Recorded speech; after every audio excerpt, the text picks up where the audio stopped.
What's up guys, and welcome to today's video where I talk about your Shopify e-commerce budget. So there are a lot of videos out there telling you how much money you really need to start, how much money you need to build a successful business.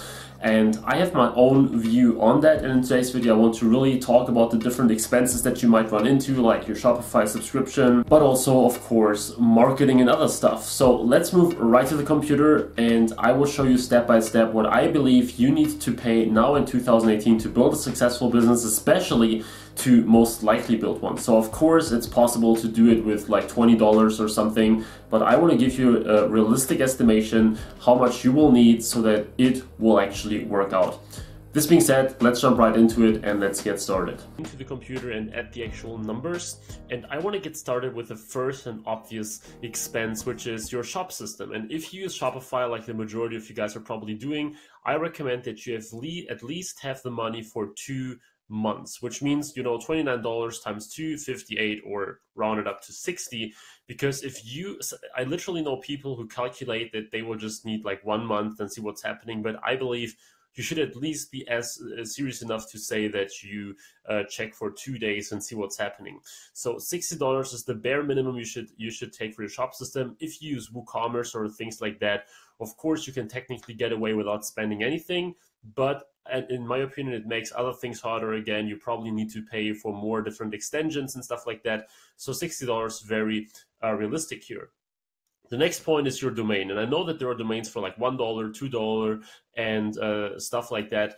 But, you know, depending on whether you get some web space with it, which technically you don't really need with Shopify, but you may also get email servers with it and all these kind of things. So I'd say an average of like $10. I know a lot of my domains cost that much when I used to get them with all this email kind of stuff and things. So I think it's very, very fair to say that this is a good number. This will be added because I believe you should have a domain. I wouldn't start an e-commerce business with like a .myshopify.com domain, that's for sure. Then the next thing is apps and plugins. And here I'm also somewhat generous. Like, I know you don't need them. You can get Oberlo for free. You can get a ton of great Shopify apps for free. But there are occasions where you want to make sure that if needed, you can pay those $10 a month, $15 a month, $20 a month, because sometimes, you know, it's better to invest a little bit in a great app that can really help you save hours and hours and hours of time, or just make other things easier for you. That I believe at least 1 or 2, maybe 3 apps are pretty essential. And if even one of them costs a little bit of money, you definitely need those $3. So I believe these are pretty generous. Like I said, it's not necessary to have these paid apps, but there are many useful ones out there. And I made, of course, another video about great Shopify apps, so you might want to check this out as well. And then, guys, we get to our biggest chunk, which is obviously the marketing. So I listed $500 plus there. And don't get me wrong here, guys. It is possible to go way below that. I've seen people who need $100. I have students who basically like had a 7x, 8x return on ad spend within their first $100 spend. But the point is, this is all not typical.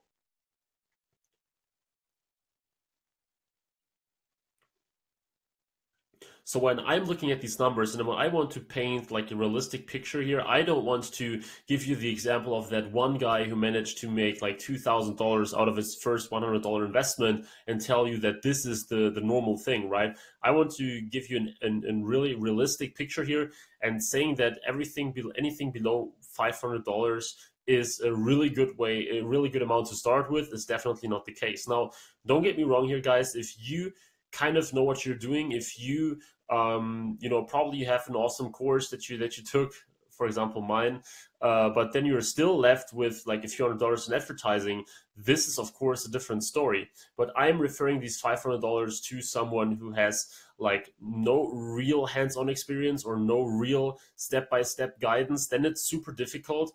If you have some great tips, some great strategies that you can use, if maybe you also have a mentor or something like that, then you can do it with less. The point is, though, the reason why I still recommend 500, even if you have that in place, is that you can basically make more mistakes before going out of business. So if you say, I invest, or I set aside $100 for marketing, $100 for advertising, right? The problem is, yes, it is possible to already be profitable after that, but the point is, if you're not profitable after like spending $100 and this is all you assigned to your marketing budget, you're out of business, or you need to put more money back in, or yeah, you just like close your whole store and everything, and you couldn't even really test, because what real business can you test with $100? And the thing is, e-commerce is a real business, and many people tend to forget that. So you also have to apply some sort of realistic expectations here. $500, great amount. With Google Ads, it seems that people see results quicker. With Facebook ads, I would recommend a little more, because you will probably spend a lot on testing. You probably need to invest money into video ads in order to show up in order to get good clicks, etc. on Facebook. So these are all important points. But I think $500 is a fair amount. Like I said, probably half than that, depending on the individual case, but sometimes also more. So a good average. Then I talked about a reserve. And what do I mean with this reserve of $300, which is kind of a made up number from myself, but I think you need a reserve because let's imagine the following problem. You actually get sales, right? You get sales and you need to fulfill orders, but then PayPal comes along and tells you, oh, great that you made 20 sales, great that you made 40 sales, but now we decided to put a reserve on you, and you only access your money after 30 days or after 60 days, right?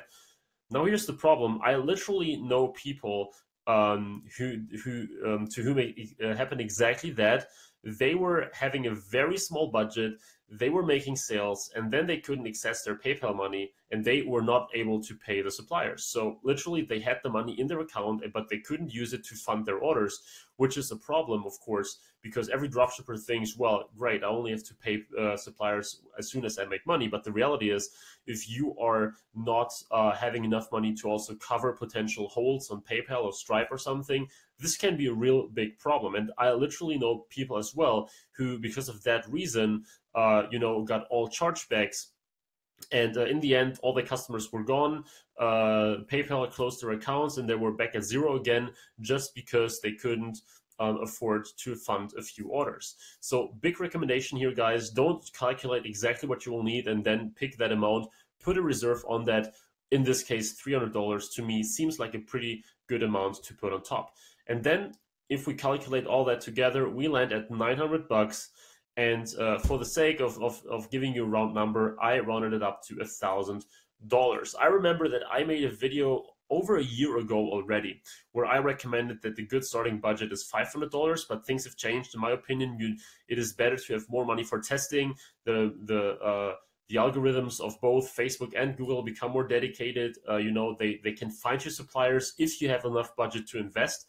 They can find you customers, not suppliers, if you have enough money to invest. And if you only have a very small amount, probably you cannot really make use of their algorithms, of their machine learning capabilities, of many other things. So this is why I kind of doubled the budget that I believe you need in total, everything included. And of course, this is like without any training programs, right? If you have $1,000 but you pay $900 to some random course, obviously this is not included in that. It's just what you need for these things here, and anything else is something that you may add voluntarily. So the reason I believe this is a good number, I told you right before, and I believe that this is also an honest number. I believe it's something that you can definitely see success with, but in general, of course, the point here is the more the better. So if you have $2,000, much better. You can test things way longer. You can probably hire a cool videographer. You can probably test 10 times as many products. You can invest more money in marketing. You can see initial traction already and then scale. If you have 5,000, even better. After that, at some point, there is a volume where I believe it doesn't really get easier. So whether you have 10,000 or 15,000 doesn't really make a big difference for dropshipping. If you want to build a brand from day one and really start importing stuff immediately and brand your own stuff, then it makes sense. But for pure dropshipping, I believe there is definitely a cap at probably 5, maybe 10,000, and anything above that is not really necessary, because you wouldn't spend that much money from day one if you're starting anyway. So this being said, guys, I hope that you enjoyed this little video here on the on the e-commerce dropshipping budget in 2018. I hope it was helpful. I hope it makes sense to you and that you understand why I show you these numbers. And now don't be disappointed and demotivated if you have $900. Also, if you have $700, is just an orientation so that you know it's more important that you understand my explanation on why I give you these numbers rather than sticking 100% exactly to them. So this being said, I hope you enjoyed it. As I told you in the previous videos already, make sure that you check out the description for my high ticket training that we do on Sunday. It's a live training, it's free. Make sure that you register Sunday 9 p.m. Central European time. Would be great. We have 360 people or something in there already, so make sure that you check this out. Will be great. And yeah, like this video if you enjoyed it. Please subscribe for the next one tomorrow, and I will see you then, guys. Thanks for watching, and bye bye.